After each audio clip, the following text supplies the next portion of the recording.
누가복음 7장입니다.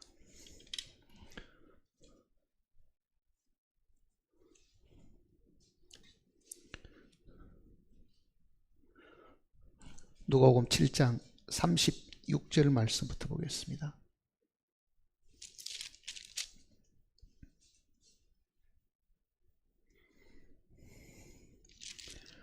한 바리새인이 예수께 자기와 함께 잡수시기를 청하니 이에 바리새인의 집에 들어가 앉으셨을 때에 그 동네에 죄를 지은 한 여자가 있어 예수께서 바리새인의 집에 앉아 계심을 알고 향유 담은 옥합을 가지고 와서 예수의 뒤로 그 발 곁에 서서 울며 눈물로 그 발을 적시고 자기 머리털을 털로 닦고 그 발에 입 맞추고 향유를 부으니 예수를 청한 바리새인이 그것을 보고 마음에 이르되 이 사람이 만일 선지자라면 자기를 만지는 이 여자가 누구며 어떠한 자 곧 죄인인 줄을 알았으리라 하거늘 예수께서 대답하여 이르시되 시몬아 내가 내게 이럴 말이 있다 하시니 그가 이르되 선생님 말씀하소서. 이르시되 빚주는 사람에게 빚진 자가 둘이 있어 하나는 500데나리온을 졌고 하나는 50데나리온을 졌는데 갚을 것이 없으므로 둘 다 탕감하여 주었으니 둘 중에 누가 그를 더 사랑하겠느냐. 시몬이 대답하여 이르되 내 생각에는 많이 탕감함을 받은 자니이다. 이르시되 내 판단이 옳다 하시고 그 여자를 돌아보시며 시몬에게 이르시되 이 여자를 보느냐. 내가 내 집에 들어올 때 너는 내게 발 씻을 물도 주지 아니하였을 때 이 여자는 눈물로 내 발을 적시고 그 머리털로 닦았으며 너는 내게 입 맞추지 아니하였을 때 그는 내가 들어올 때부터 내 발에 입 맞추기를 그치지 아니하였으며 너는 내 머리에 감람유도 붙지 아니하였을 때 그는 향유를 내 발에 부었느니라. 이러므로 내가 네게 말하노니 그의 많은 죄가 사해졌도다. 이는 그의 사랑함이 많음이라. 사함을 받은 일이 적은 자는 적게 사랑하느니라. 이에 여자에게 이르시되 내 죄의 사함을 받았느니라 하시니 함께 앉아있는 자들이 속으로 말하되 이가 누구에게 죄도 사하는가 하더라. 예수께서 여자에게 이르시되 내 믿음이 너를 구원하였으니 평안히 가라 하시니라. 사복음서 내용 속에 향유 붓는 이야기가 다 기록이 되어 있습니다. 근데 마태나 마가가 기록한 내용하고 지금 누가가 기록한 내용이 다릅니다. 근데 우리는 예수님이 돌아가시기 전에 장사를 예비하기 위해 가지고 향유 부은 그 기록이 같은 내용이라고 사실은 기억을 하고 있습니다. 그런데 향유 부은 이 사건은 한 번이 아니고요. 예수님 생애 속에 두 번, 최소한 두 번 아니면 세 번 있었을 것이라고 우리가 생각을 할 수 있습니다. 그런데 지금 누가복음에 기록되어 있는 이 내용은 앞에 있는 마태나 마가와 다르고 요한복음에 있는 이야기하고 다른 이야기입니다. 이 이야기는 누가복음에만 기록되어 있는 이야기입니다. 왜 이것이 이제 향유 붓는 사건이 한 번이 아니고 두 번 아니면 세 번 정도 있었을 것이라고 생각하느냐 하면요. 첫째는 이 향유 붓던 그 장소가 다릅니다. 마태복음이나 마가복음 내용 속에는 베다니라고 이야기를 했습니다. 예수님께서 베다니에 가셨을 때 그 베다니는 예루살렘 가까이에 있는 마을이거든요. 근데 누가복음에 있는 이 내용은 이 가버나움 7장 앞에 처음 보면은 이 가버나움에 가셨을 때 있었던 이야기입니다. 그러니까 향유 부은 장소가 마태나 마가는 예루살렘 가까이에 있는 베다니에서 이런 일이 발생했음을 기록을 했고 요한복음도 그 사건이 베다니에 있었음을 기록을 하고 있습니다. 그러니까 세 복음서는 베다니에서 부은 그 사건을 기록을 했고 누가복음은 가버나움에서 부은 이야기를 기록을 하고 있습니다. 그리고 마태나 마가는 그 집이 누구 집이라는 것을 기억을 했습니다. 기록을 했는데 그 내용이 뭐냐면은 나병 환자 시몬의 집이라고 그 명시를 했습니다. 나병 환자 시몬의 집.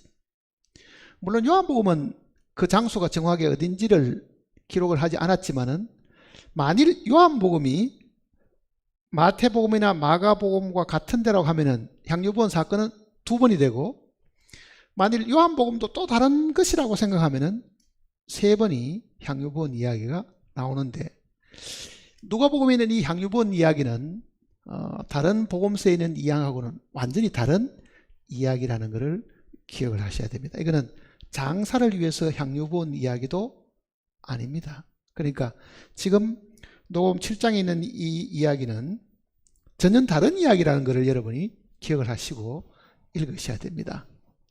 장사를 위해서 예배하는 것도 아니고, 이거는 나사로의 동생이었던 마리아가 붙는 이야기는 더더욱 아닙니다. 그러니까 이 내용을 우리가 한번 다시 읽어보시면서요, 누가복음에 기록한 이 내용이 오늘 우리에게 무엇을 주님께서 가르쳐 주시려고 하시는가, 그 내용을 한번 생각을 해 보시기를 바랍니다. 한 바리새인이 예수께 자기와 함께 잡수시기를 청하니 이에 바리새인의 집에 들어가 앉으셨을 때에, 마태나 마가는 나병 환자 집이라고 이야기를 했고요. 근데 그 나병 환자의 이름이 시몬이었습니다. 근데 공교롭게 누가복음의 이 바리새인의 이름도 시몬입니다. 44절 보시면요, 44절에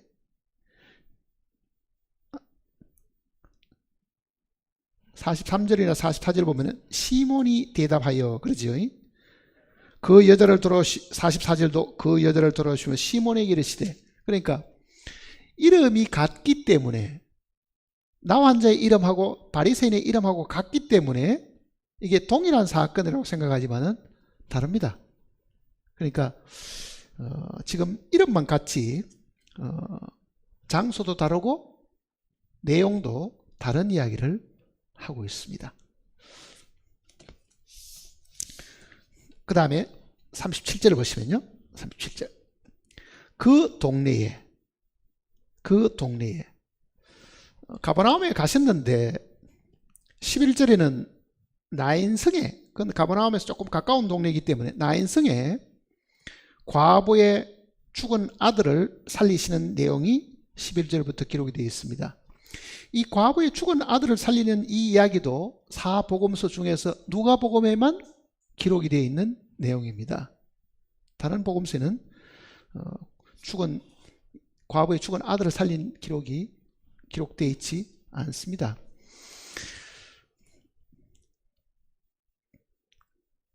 (37절) 다시 보시면요, 그 동네에 죄를 지은 한 여자가 있어. 지금 우리 개역성경은 죄를 지은 한 여자 이렇게 표현했고, 다른 역본들은 죄인인 한 여자가 이렇게, 그러니까 죄인으로 이미 손가락질을 당하고 모든 사람들이 저 여자는 죄인이야 이렇게 알려진 어떤 여인입니다. 그 동네에 죄를 지은 한 여자가 있어 예수께서 바리새인의 집에 앉아 계심을 알고 향유 담은 옥합을 가지고 왔어. 자, 바리새인은 예수님을 비난하고 꼬투리가 잡아가지고 정죄하려고 하던 그 당시에 종교인들이잖아요. 그 바리새인 중에 한 사람이 예수님을 자기 집에 초청을 했습니다. 식사에 초대를 사실을 한 겁니다. 왜 초대했는지는 우리는 정확히 잘 모릅니다. 꼬투리를 잡으려고 했는 건지 그거는 우리가 사실은 알 수 없지만은 분명히 초대를 받아 가셨는데, 바리새인들은요 경건한 것이 그네들의 삶의 목적이기 때문에 이 죄인들을 절대로 가까이 하지 않습니다. 그런데 어떻게 이 죄인인 여자가 그 여자 집에 들어가게 됐는지는 알 수가 없죠, 사실은요. 왜? 바리새인들은 예수님께 뭐라고 말합니까?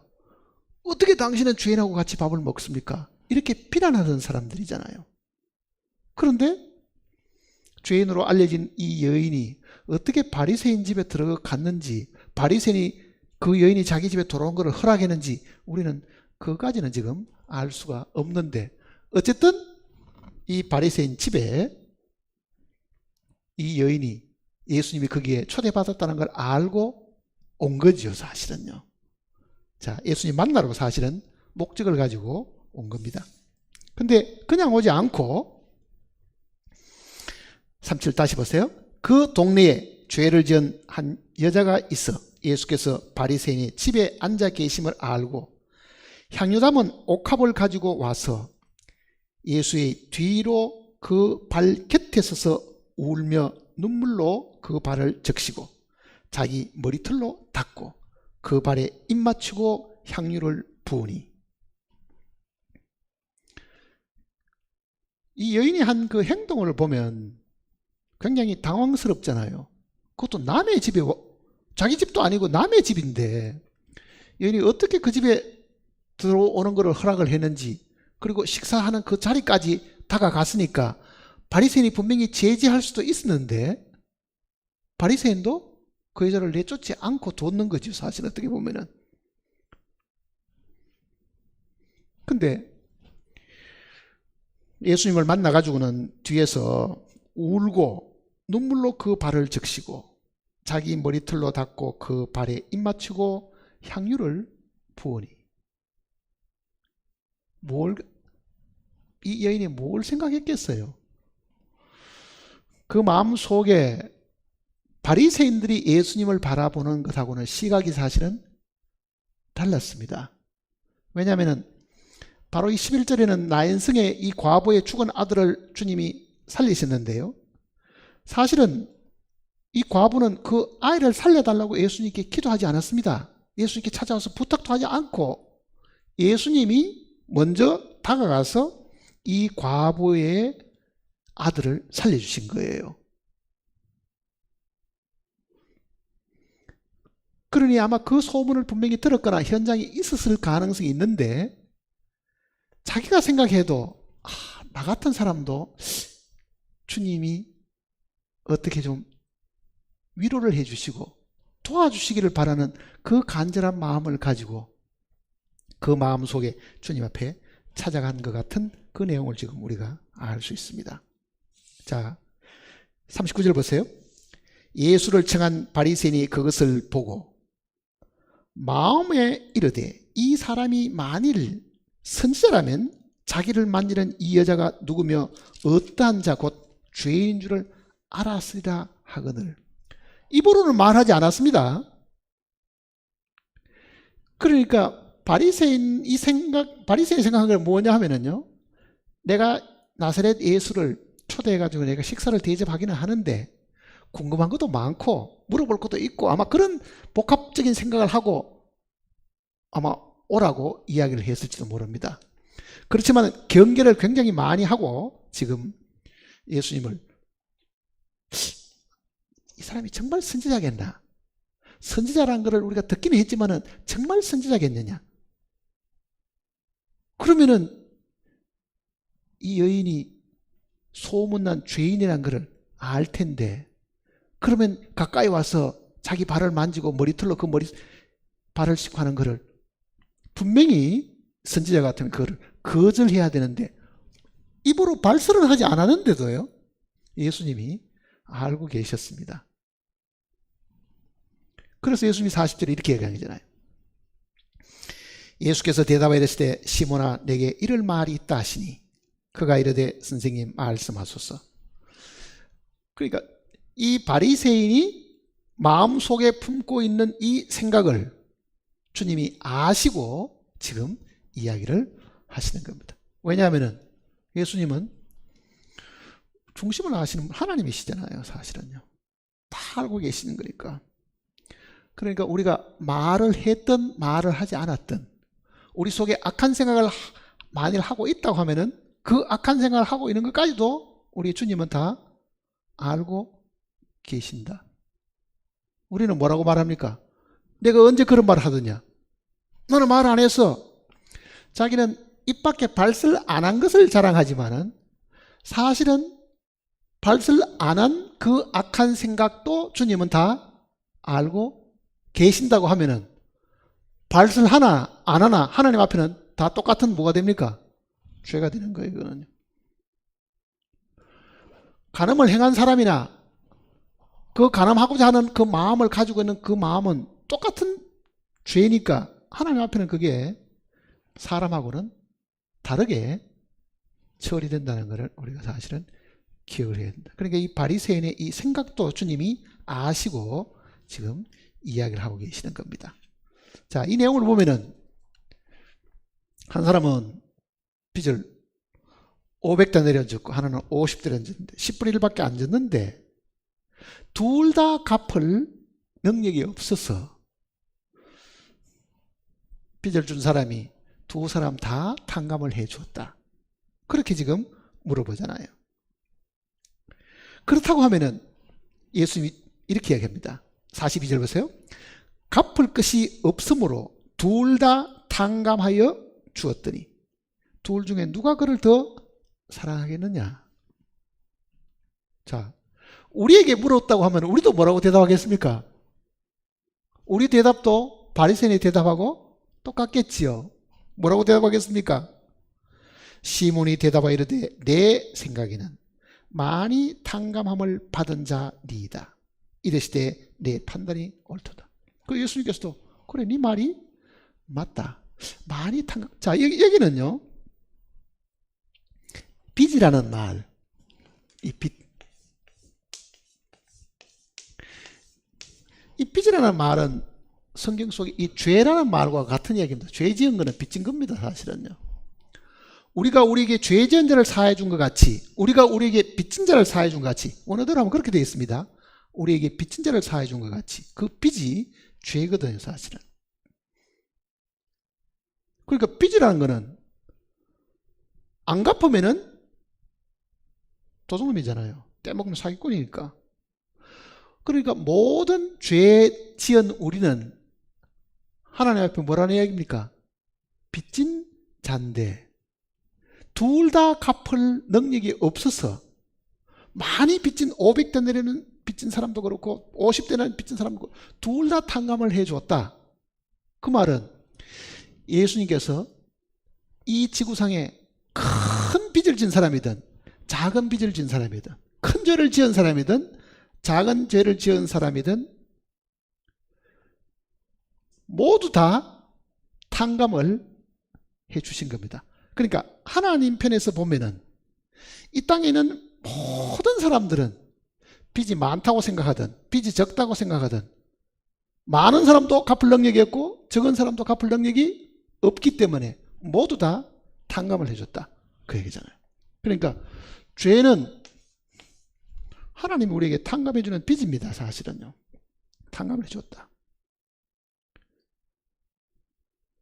그러니 지금 여기에 500데나리온을 빚을 졌다고 하는 이 사람은 바로 이 죄인인 여자를 지금 두고 하는 이야기입니다. 네 죄도 바리새인 네 죄는 죄가 없다고 생각하고 너는 경건하게 생각하고 네 죄가 혹시 있다고 하면 너는 네 죄가 작다고 말하지만은 작은 죄도 즉 작은 빚도 네가 갚을 수가 없으니까 이미 하나님이 다 탕감을 해줬는데 그 얘기잖아요. 하나님이 탕감을 해줬는데 탕감 많이 받았다고 하는 이 여인은 그 탕감 받은 것에 대한 그 감사를 사랑으로 깨닫고 그거를 표현을 하는데 그거를 지금 이야기를 하려고 하는 겁니다. 이 내용 그 뒤에는 보세요. 44절 보세요. 그 여자를 돌아보시며 시몬에게 이르시되 이 여자를 보느냐. 자, 500데나리온 빚진 사람은 이 여자고 50데나리온 빚진 거는 바로 너인데 그렇게 지금 이야기하는 거예요. 보세요. 이렇게 이야기합니다. 44절에 내가 내 집에 들어올 때 너는 내게 발 씻을 물도 주지 아니하였을 때 이 여자는 눈물로 내 발을 적시고 그 머리털을 닦았으며. 자, 이 팔레스타인 지방의 이 풍습이란 거는요, 모래 바닥에 사는 사람들이잖아요. 그러니 손님이 오면 마땅히 종을 시켜가지고 발 씻을 물을 대접하는 것이 기본으로 돼 있은 거예요, 사실은요. 손님이 왔다? 발부터 씻으세요. 아니면 종이 직접 발을 씻도록 주인이 명령을 하는 거잖아요. 자, 그렇다고 하면은 바리새인이 예수님을 초대했으면 제일 먼저 뭐부터 해야 되겠어요? 물부터 뜨거워가지고 대접을 해야 되는데, 이 바리새인은 그 기본적인 그 예의도 갖추지를 않았음을 이야기를 하고 있는 겁니다, 사실은. 왜 그랬겠어요? 바리새인은 예수님께서 늘 대적하는 마음을 가지고 있었죠. 초대한 것도 좋은 뜻이라기보다는 뭔가 꼬투리를 잡고 뭔가 빌미를 잡아가지고 비난할 거리를 잡기 위해서 초대했는지도 모릅니다. 물론 우리는 이 기록 속에서 그걸 찾을 수는 없지만은, 그가 예수님께 밥은 대접하면서 손님이 왔을 때 기본적으로 베풀어야 될 물 떠서 발 씻을 물을 가져와서 발 씻게 하는 그런 일들은 하지 않았음을 주님이 뭐라고 말합니까? 지적하고 있잖아요, 지금. 그러니까 손님 대접을 잘못하고 있는 거죠. 그저 밥 한번 대접하는 정도만, 밥 한 번 대접하고 뭐 가도록 둬야지, 이렇게 생각했을지 모릅니다. 그 다음 또 보세요. 45절에 너는 내게 입맞추지 아니하였을 때 그는 내가 들어올 때부터 내 발에 입맞추기를 그치지 아니하였으며. 입맞추는 게 뭡니까? 환영한다는 뜻입니다. 정말 반갑게 맞이하는 거지. 그러니까 예수님이 그 집에 와도 그는 입도 맞추질 않았다. 우리는 입을 맞춘다 그러면 꼭 이 입술에다가 맞추는 걸 생각하지만은, 그리스 지역이나 이 동유럽 지역 제가 다니면서 하면은 꼭 껴안고 양쪽 볼을 이렇게 서로 볼에다가 입을 맞추는 그 인사를 지금 하잖아요. 그러니까 반가운 사람 만나면은 우리는 악수하지만은 그 사람들은 입에 양쪽 볼에다가 서로 이렇게 환영의 표시로 그렇게 하잖아요. 그러니 사람은 초대해놓고 환영도 하지 않았다, 그 이야기잖아요. 그러니까 이 바리새인은 주님에 대해서 무시한 거죠, 어떻게 보면요. 제대로 대접도 하지 않고 예의를 갖추지도 않고 환영도 하지 않고, 그 이야기입니다. 그 다음 또 보세요. 너는 내 머리에 감람유도 붙지 아니했을 때 그는 향유를 내 발에 부었느니라. 자, 향유를 부어주는 이유는 뭐겠어요? 아침에 나올 때 몸에 향수 뿌리는 거 왜 뿌립니까? 자기 몸에 뭐가 냄새가 날 것 같다고 생각하면은 향수를 뿌려가지고 그거를 감추잖아요, 사실은요. 향수 냄새, 사람들이 자기 몸에서는 땀 냄새를 맡지 못하도록 하려고 하는 거죠. 그러니까 이 팔레스타인의 풍습이 땀을 뻘뻘 흘리고 걸어서 오는 사람들에게 제일 먼저 발 씻을 물을 대접하고 입을 서로 맞추고, 그 다음에는 뭐 한다는 얘기입니까? 향유를 이렇게 뿌려주는 그런 일, 향유를 부어주는 일들을, 그게 사람들을 정중하게 맞이하는 풍습이었는데 너는 이 세 가지 중에 한 가지도 안 했다, 그렇게 지금 이야기하는 겁니다, 예수님께서. 그러니 바리새인이 예수님을 제대로 대접했습니까? 안 한 거죠. 분명히 꼬투리 잡으려고 자 이제 불러놓고 이제 예수님 옆에 이 시험을 하려고 아마 생각을 한 것 같아요, 내용으로 보면. 47절 이렇습니다. 이러므로 내가 네게 말하노니 그의 많은 죄가 사해졌도다. 이는 그의 사랑함이 많음이라. 사함을 받은 일이 적은 자는 적게 사랑하느니라. 자, 바리새인하고 이 여인하고 둘을 두고 한번 보세요.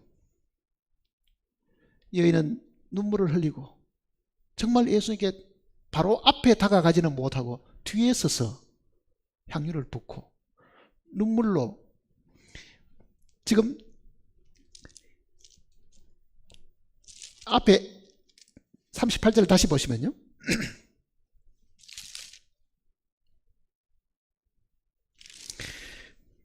38절에 예수의 뒤로 그 발 곁에 서서 울며 눈물로 그 발을 적시고, 그것뿐만 아니죠. 또 뭐 했습니까? 자기 머리털로 닦고 그 발에 입 맞추고 향유를 부으니. 자, 머리털로 그러죠. 머리털로 눈물을 흘려가지고 그 눈물이 얼마나 많이 흘렀는지 그 발에 흘러내리는 것을 자신의 이 머리털로 그 눈물을 닦고.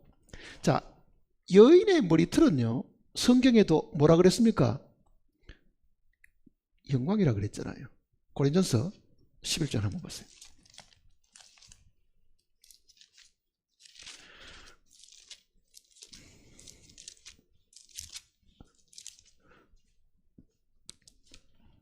고린도전서 11장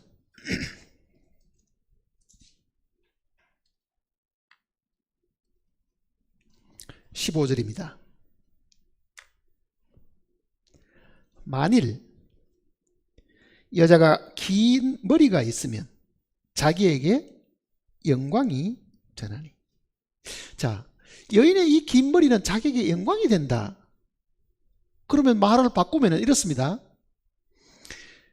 이 죄인인 이 여인이 예수님의 눈물을 흘리고 그 눈물로 발을 씻고 자기 영광을 거기에 부어가지고, 그렇죠, 자기의 영광을 다 쏟아버리고 그 영광은 포기해버리고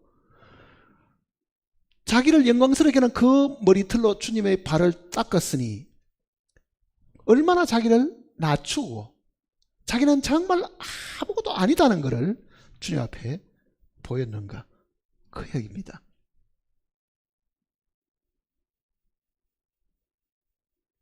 그런데 바리새인은 꼿꼿하고 잘난 척하고, 나는 그래도 가장 정통파 유대교의 이 바리새파에 속한 사람이야. 그 사람이 주님 앞에 자기를 낮추었겠어요? 정말 겸손한 마음으로 주님의 말씀을 들으려고 그 집에 초대했겠느냐고요. 사실은 그렇지 않죠. 아마 이런 내용들이 기초가 되어서 그런지는 모르지만은 누가복음 18장 내용 속에는 바로 주님이 이런 이야기를 하셨습니다. 18장 한번 보세요.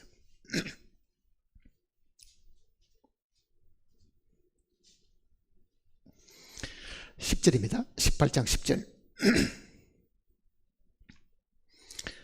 두 사람이 기도하러 성전에 올라가니 하나는 바리새인이요 하나는 세리라. 세리는 죄인들을 두고 하는 이야기잖아요. 바리새인은 서서 따로 기도하여 이르되 하나님이여, 나는 다른 사람들 곧 토색, 불의, 간음하는 자들과 같지 아니하고 이 세리와도 같지 아니함을 감사하나이다. 나는 일일에 2번씩 금식하고 소득의 11조를 드리나이다 하고, 세리는 멀리 서서 감히 눈을 들어 하늘을 쳐다보지도 못하고 다만 가슴을 치며 이르되 하나님이여 불쌍히 여기소서, 나는 죄인으로소이다 하였느니라. 내가 너에게 이르노니 이에 저 바리새인이고 이 사람이 어렵다심을 받고 자기 집으로 내려가느니라. 무릇 자기를 높이는 자는 낮아지고 자기를 낮추는 자는 높아지라. 이 주님이 이 비유로 말씀하시는 이 이야기는 앞에 있는 이 7장에 이 바리새인 집에 초대받았던 이 내용과도 분명히 관련이 있습니다. 바리새인은 교만한 사람이었잖아요. 그러나 이 세리는, 즉 죄인은 겸손한 사람이었습니다. 그래서 자기를 높인 자는 낮아지고 자기를 낮춘 자는 얼마만큼 자기를 낮추었느냐? 여인은 자기의 영광인 이 머리털까지도 발을 닦는데 쓸 만큼 자기를 낮춘 사람이잖아요, 사실은. 분명히 하나님은 바리새인의 죄도 용서해 주셨습니다. 죄인의 죄도 용서해 주셨습니다. 주님의 이 속죄 속에는요, 큰 죄든 작은 죄든, 알려진 죄든 알려지지 않는 죄든, 알고 지은 죄든 모르는 죄든, 어떤 형태의 죄든지 간에 다 그 속에 다 포함되어 있고, 종교인의 죄도 포함되어 있고 죄인의 죄도 포함되어 있고, 하나님이 탕감해 주지 않는 이 죄의 빚이 사실은 없는데 주님께 나온 이 사람의 태도는 분명히 달랐잖아요.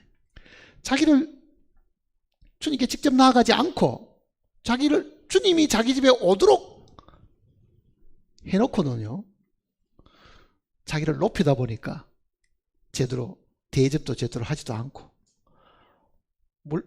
물로 가지고 발 씻어 드리는 것도 없고, 반갑게 맞이하는 것도 없고, 향유를 부는 일도 없고, 그러면서도 마음속에 내가 초청한 이 나사렛 예수가 진짜 선지자겠느냐, 만일 선지자 같으면은 자기를 만지는 이 여인이 죄인인 것을 알았을 텐데, 그런 것만 사실은 생각하고 있다, 그 얘기입니다.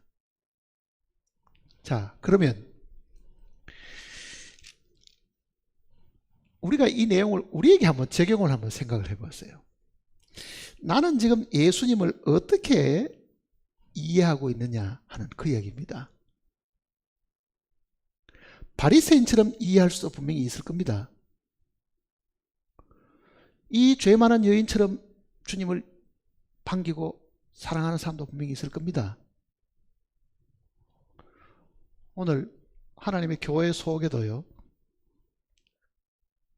구원은 받았다고 하지만은 자기는 큰 죄는 없고 그저 기억나는 몇 가지 죄밖에 없는데, 그래도 그 죄가 그래도 자기를 괴롭히니,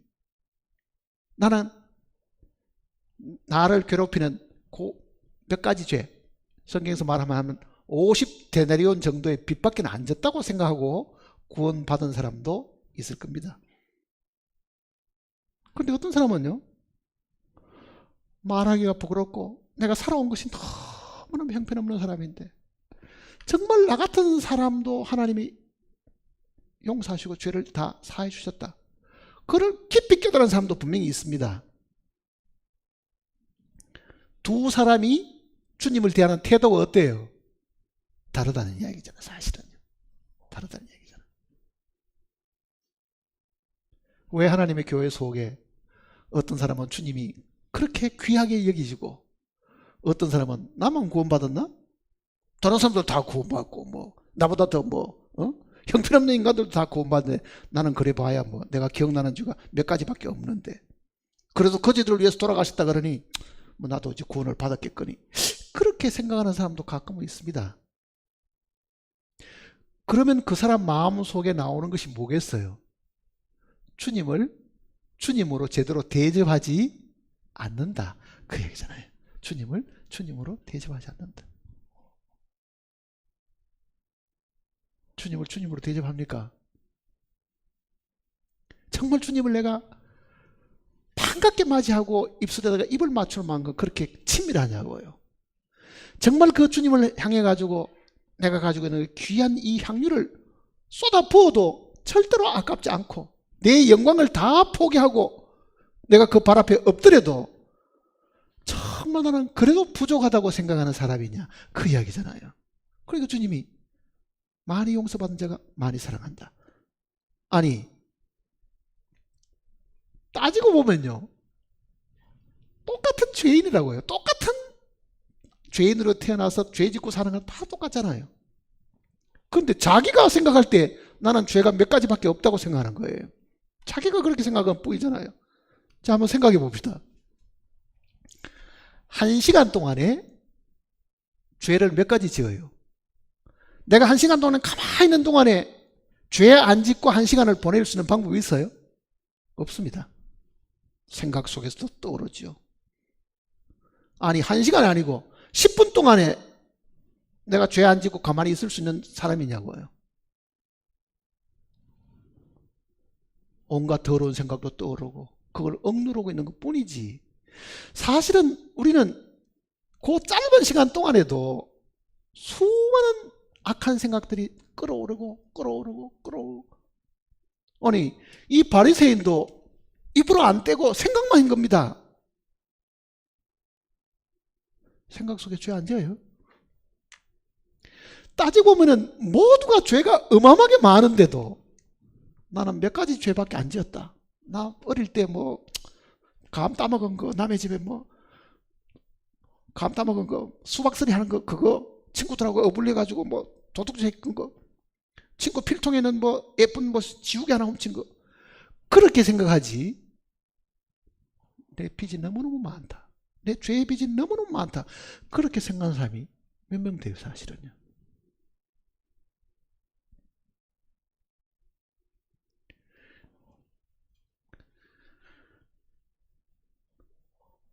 그러니까 우리가 지금 생각하는 것하고 하나님이 우리를 보고 말씀하시는 것하고는 이게 차이가 너무 많은 거예요.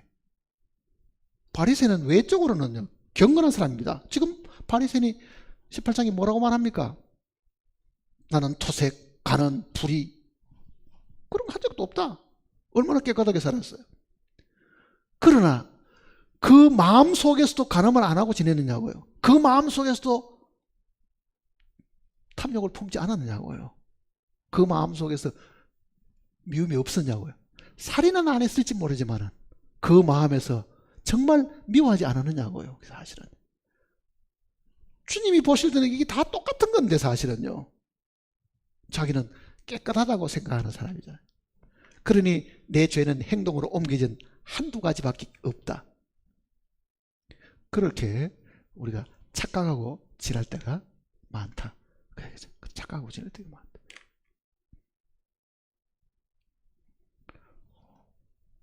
반대로 이야기하면 이런 이야기입니다. 왜 나는 주님께 봉사하고 주님 앞에 뭐를 드리려고 하고 헌신하려고 하는데 왜 내가 내 옆에 있는 형제나 자매보다 내가 이렇게 못할까? 그 사람이 어쩌면 나보다 더 열심이고 더 헌신적인데 나는 왜 저 사람만큼도 못할까? 그런 생각이 안 들어요. 그 원인이 어디 있을 것 같아요? 성격 때문에 그런 게 아닙니다.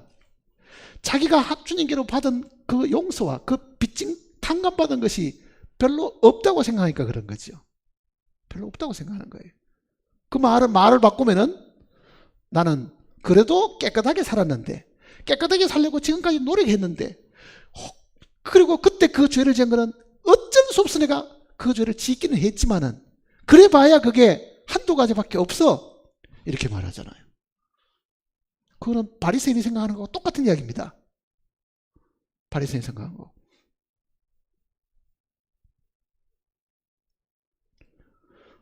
우리가 그렇게 생각하는 한 주님께 드리는 것이 없잖아요, 사실은요.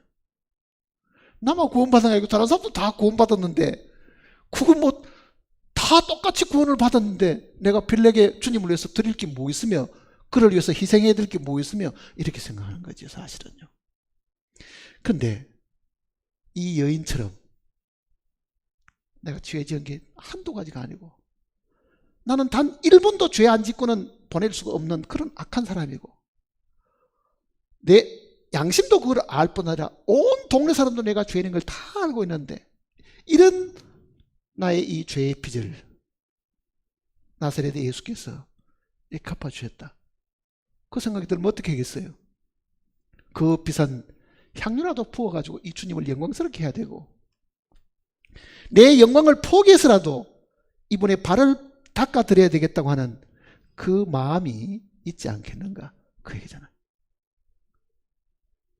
우리는 주님께 대해서 사실은 열정이 없어요. 주님 섬기는 일도 대충대충 하고 그저 당분을 맡았으니 하는 수 없이 하고 그저 뭐 모임에서 그런 한번 모금하는 일이 있다 그러니 마지못해서 하지 평소에도 주님에 대해서 내가 어떤 생각을 가지고 있는가를 한번 보라고요. 주님에 대해서 내가 어떤 생각을 가지고 있냐. 주님의 답변은 뭡니까? 많이 용서받은 자가 많이 사랑한다. 그러니까 우리가 주님을 향해서 봉사하고 드리고 헌신하는 모든 것의 그 기초는 주님을 사랑하는 데 있다. 그래, 주님을 사랑하는 데 있다. 고린도전 후서 5장을 보시면요.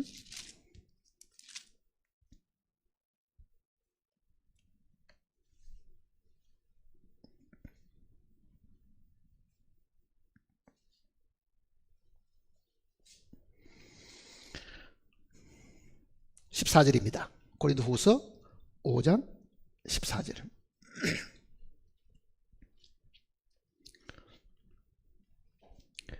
그리스도의 사랑이 우리를 강권하시는도다. 우리가 생각하건대 한 사람이 모든 사람을 대신하여 죽었은즉 모든 사람이 죽은 것이라. 그가 모든 사람을 대신하여 죽으심은 살아있는 자들로 하여금 다시는 그들 자신을 위하여 살지 않고 오직 그들을 대신하여 죽었다가 다시 살아나는 이를 위하여 살게 하려 함이라.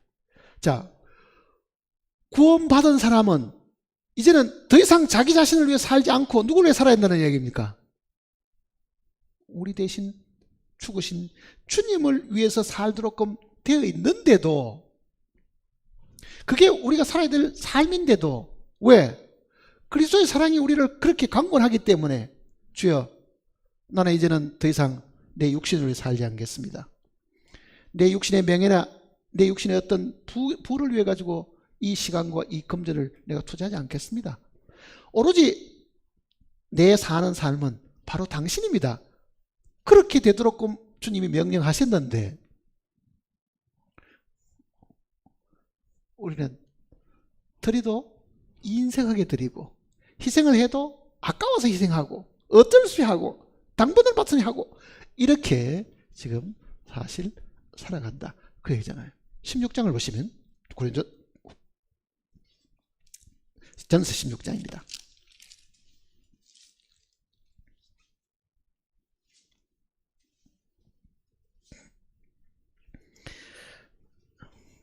14절입니다. 너희 모든 일을 사랑으로 행하라. 이 사랑은 우리 사랑이 아니죠. 그리스도의 사랑이 우리를 강권하신다 했으니까요.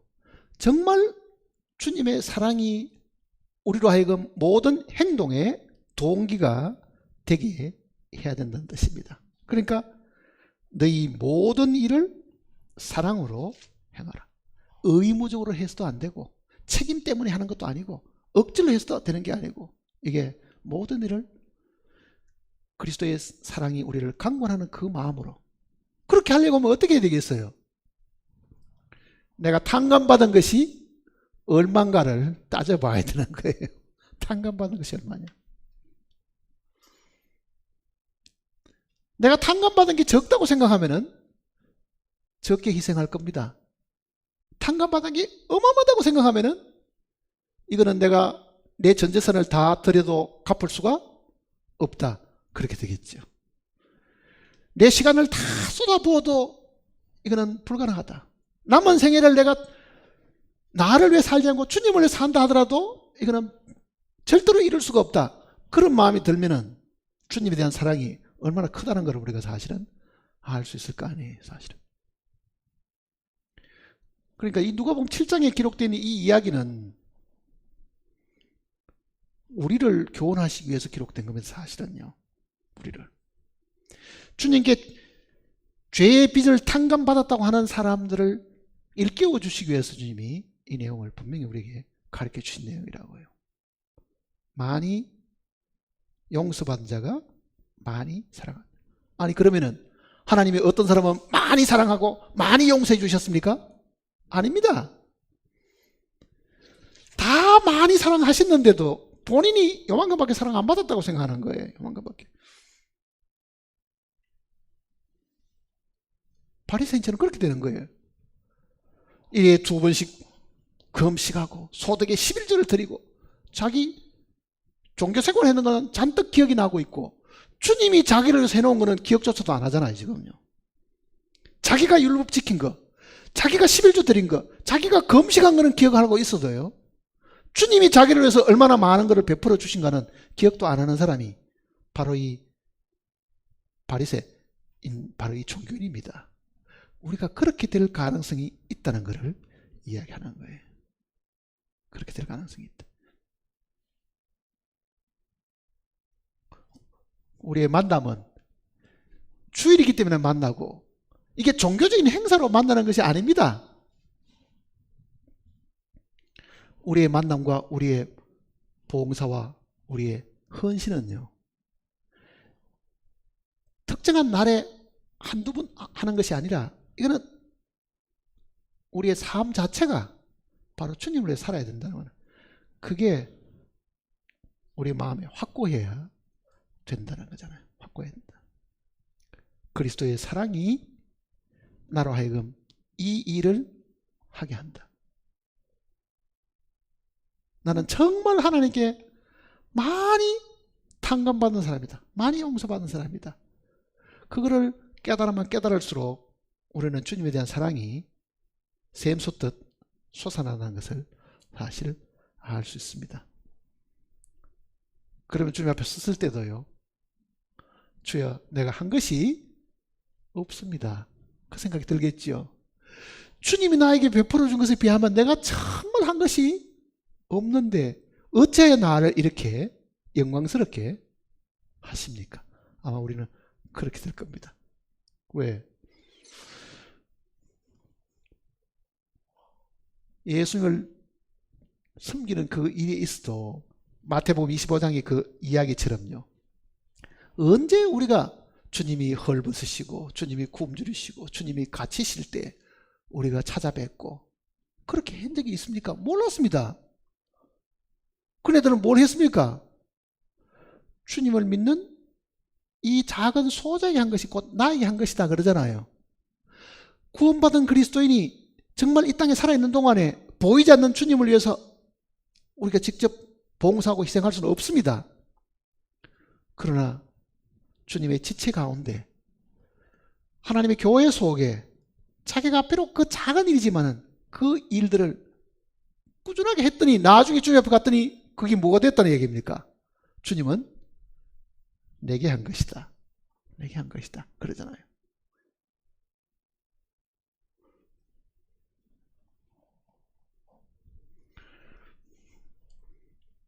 예수님 믿은 것은 우리가 간증을 하는데 믿고 어떻게 살아간 것에 대해서는 간증하는 사람들이 그렇게 많지 않죠. 주님이 자기를 구원해 주셨다는 것은 우리가 분명히 그 날짜까지 다 기억을 하고 있는데 그 주님을 향해 가지고 자기가 얼마나 헌신하고 살아간가에 대한 것을 제대로 간증하는 사람들은 드물잖아요. 그게. 왜? 별로 한 것도 없거든 사실은요.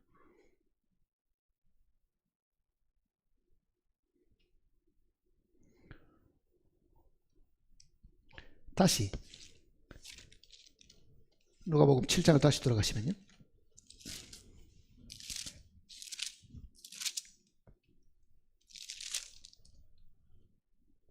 47절입니다. 이러므로 내가 네게 말하노니 그의 많은 죄가 사하여졌도다. 이는 그의 사랑함이 많음이라. 자, 향유를 붓고 눈물로 발을 씻고 머리털로 그 발을 닦아주는 이 여인이 그게 사랑의 표현인데 그렇게 주님을 지극히 사랑하는 그 이유는 그가 죄 용서받은 것이 많기 때문에 그렇다. 그렇잖아요. 사함이 받은 일이 적은 자는 적게 사랑하느니라.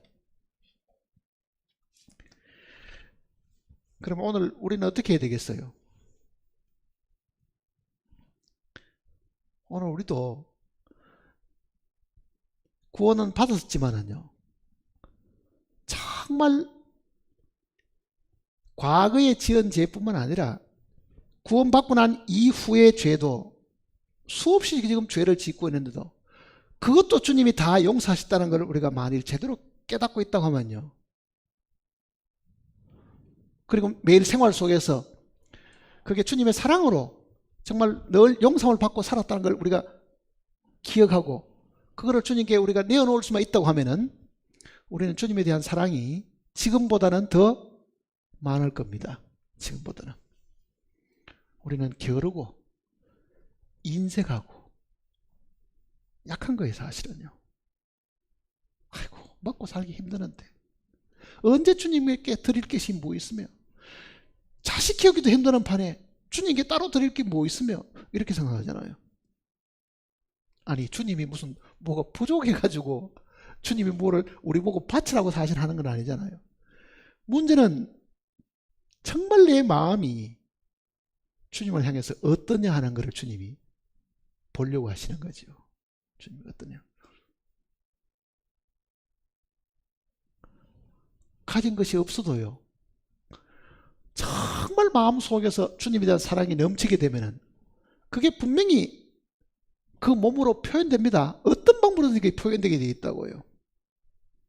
물질로 표현을 못하면은 몸으로도 표현하고 눈빛으로도 표현하고 손끝으로도 그거를 표현할 수 있는 거예요, 사실은요.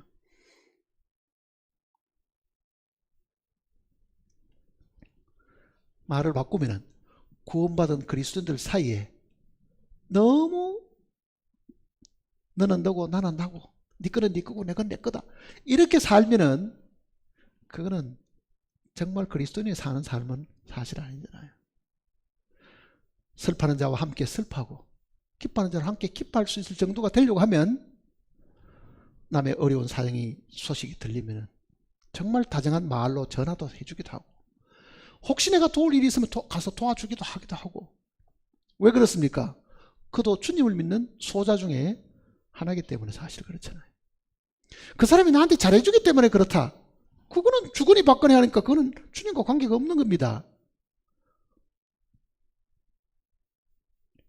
사람과 사람 사이에 주고받는 일들이 그리스도에게 반드시 영향을 미치는 사랑이라고 생각하면 큰 오산이라고요.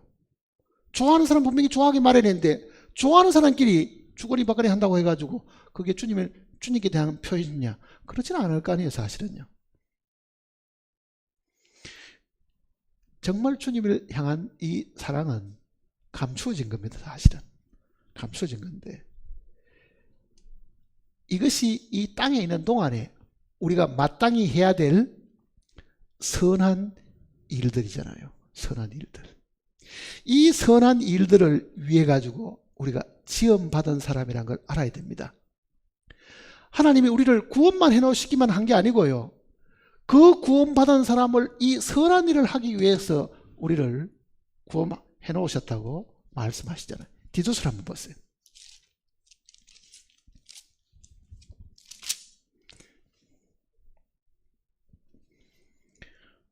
디도서 2장을 보시면요.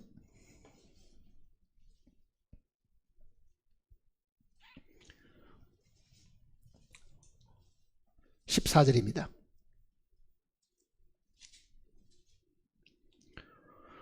디도서 2장 14절 같이 읽어볼까요? 그가 우리를 대신하여 자신을 주심은 모든 불법에서 우리를 속량하시고. 자, 거기까지가 하나의 내용이죠. 우리를 속량, 피로 값주고 사셨다는 뜻입니다. 속량하시고. 그 다음에는 같이 읽어봅시다. 우리를 깨끗하게 하사 선한 일을 열심히 하는 자기 백성이 되게 하려 하십니다. 우리를 피로 값주고 사신 그 이유는 피로 값주고 산받은 이 사람들로 하여금 깨끗하게 해가지고 선한 일을 열심히 행하는 하나님의 백성이 되게 하기 위한 것이다. 보세요. 나는 죄가 많아서 구원을 받았는데 구원하신 하나님은 왜 나를 구원하셨겠어요?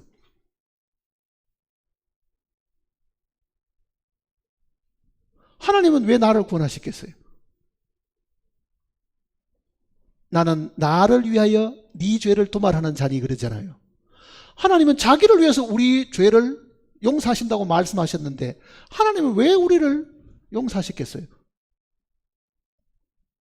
그거는 하나님이 영광을 얻으시기 위한 겁니다. 그 영광은 구원받은 그리스도인들이 선한 일을 행함으로 사람들이 하나님 백성들이 저렇게 선한 일을 많이 하구나. 누구에게 영광 돌립니까? 하나님께 영광을 돌리는 거잖아요. 그러니 하나님이 우리를 구원하시는 목적은 우리를 통해서 영광을 받으시는 것이고 하나님이 영광을 받으시려고 하면 우리는 이 땅에 있는 동안에 선한 일을 행해야만 너희 착한 행실을 보고 하늘에 계신 하나님께 영광을 돌리게 하라 그러잖아요. 그 착한 행실, 그 선한 행실이 우리에게 마땅히 있어야 되는데 오늘 우리가 그 선한 행실을 너무 소홀히 하고 사는 거죠. 그저 주일날 모이면 되고 찬송 부르고 떡 떼고 그저 이렇게 왔다 갔다 하는 이게 신앙생활이라고 생각하지만은 큰 오산입니다. 그렇지 않습니다.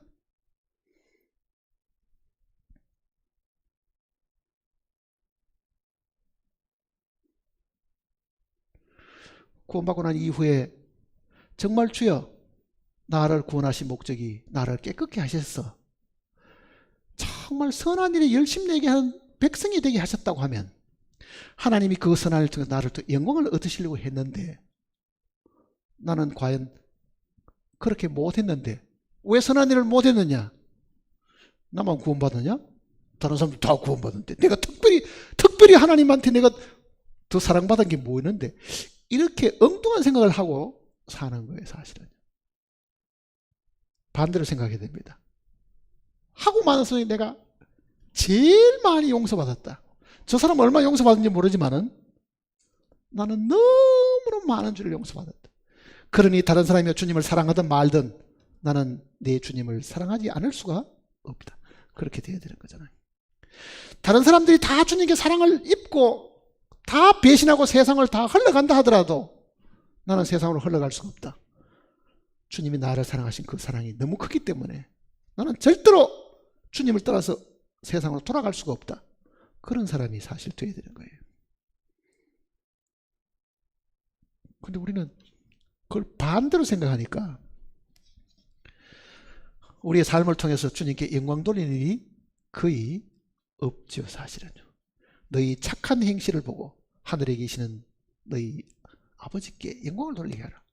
그런 일들을 우리는 생애 속에서 몇 번을 경험하고 있는가를 한 번은 생각을 해봐야 됩니다. 한 번은. 다시 누가복음 보시면요.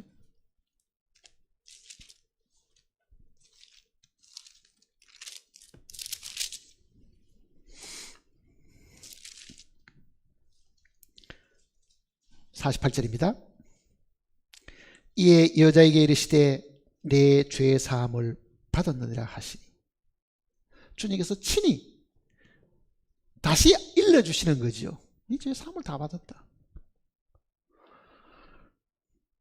사실은 탕감은 다 해주셨는데 모르고 있는 거죠. 이 땅에 있는 모든 사람들이 하나님이 죄를 다 이미 십자가에서 다 처리해 놓으셨는데 모르고 있는 거잖아요. 그런데 주님이 이 여인에게는 친히 음성으로 네 죄의 사함을 받았느니라. 그렇잖아요. 그러니까 우리도 살아가는 삶에 있어 가지고 이 말씀으로 정말 주님이 직접 네 죄의 사함 받았다. 너는 모든 죄가 다 탕감되었다. 그렇게 친히 말씀해 준다고 하면은 이거보다 더 큰 위로가 사실은 없겠지요. 여기 보세요. 그랬더니 주변 사람이 이렇게 말합니다. 함께 앉아있는 자들이 속으로 말하되, 감히 주님 앞에 들리기는 못하고 이것도 이제 마음속으로 이야기하는 거죠. 이가 누구이기에 죄도 사하는가 하더라. 이가 누구이기에. 자, 다른 내용을 보면 하나님 외에 누가 죄를 사하겠느냐 그러잖아요. 그러면은 네 죄가 사했다고 말하는 그분이 만일 하나님이면 어떻게 하겠어요? 하나님이기 때문에 그 말을 한다고 사람들이 생각하지 않고 나사렛 예수 하나님이라고 생각을 안 하고 있으니까 감히 사람이 돼가지고 어떻게 사람의 죄를 사할 수 있겠는가, 그렇게 착각을 지금 속으로 하고 있은 거잖아요.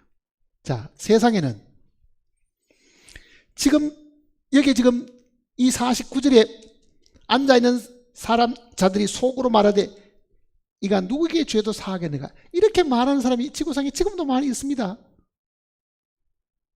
예수가 도대체 누구기에 내 죄를 사한다 말하냐? 그 사람하고 나하고 무슨 관계가 있느냐?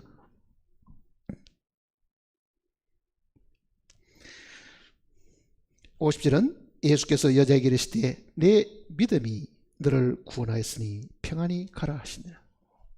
내 믿음이 너를 구원하였으니.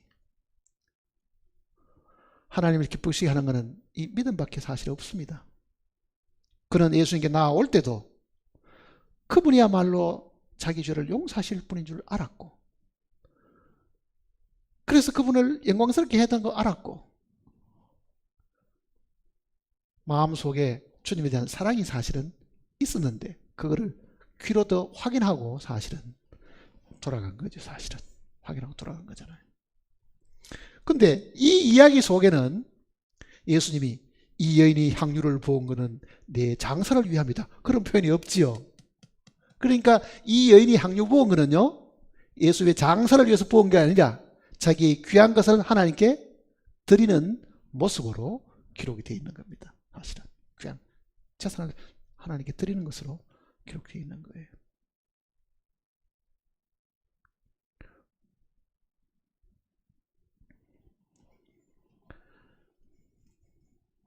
만세만석 열리니 하는 그 찬송이 있죠. 그 찬송을 썼던 이 톱 레이디라는 이 영국의 이 목사가 한 사람이 있었는데요. 그 사람의 그 간증 속에는 나는 1초에 한 가지 죄를 짓는다. 그러면 내 생애 동안에 도대체 죄를 수백만 가지를 짓게 되는데 이 모든 죄를 나의 주님이 다 용서하셨다. 그렇게 간증한 사람이 있습니다. 실제 그 사람 간증 속에 그런 이야기가 있어요. 단 1초도 죄 안 짓고 그냥 보낼 수 있는 것은 불가능하다고 이야기한 거예요. 왜? 내가 죄인으로 태어났기 때문에. 입을 다물고 있어도 속으로 죄를 짓고 있다. 입을 떼면은 악한 말이 그저 입으로 나온다. 그러니 나는 1초에도 죄를 여러 번 짓는데 그거를 내 생애 동안에 초수로 계산한다 해도 수백만, 아니 수억도 더 되겠지 뭐.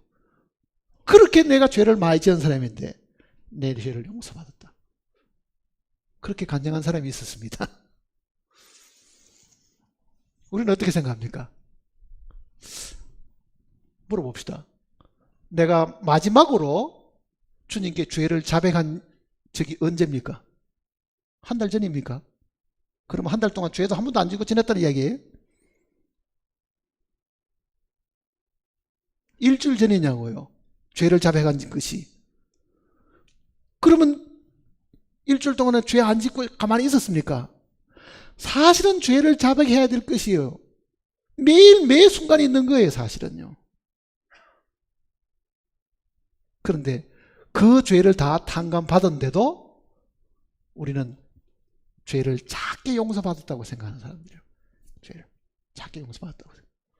그래서 우리 마음속에 주님을 향한 사랑이 우러나오지 않는다. 그 얘기잖아요. 우러나오지 않는다.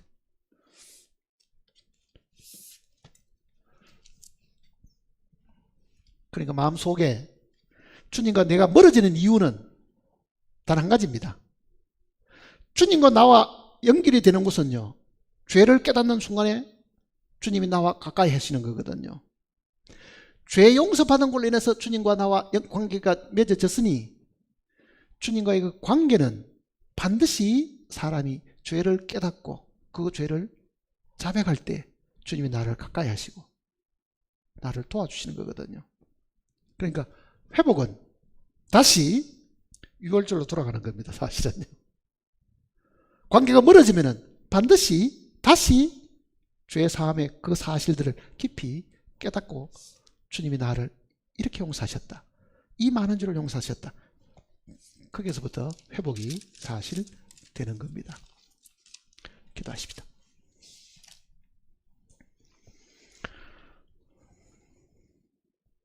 주여, 우리는 참으로 주님의 은혜로 구원을 받았다고 말하면서 주님께 드리는 것이 없고 주님을 사랑하는 것이 너무나도 부족함을 시인하지 않을 수 없습니다. 우리의 악함으로 인해서 우리의 죄를 미처 깨닫지 못하고 죄를 미처 깨닫지 못함으로 인해서 하나님께서 우리 용서해 주신 그 사실조차도 우리는 너무나 적다고 생각할 때가 많습니다. 이 모든 것이 우리의 악함과 어리석음 때문에 일어난 일인 줄 제대로 알고 있습니다.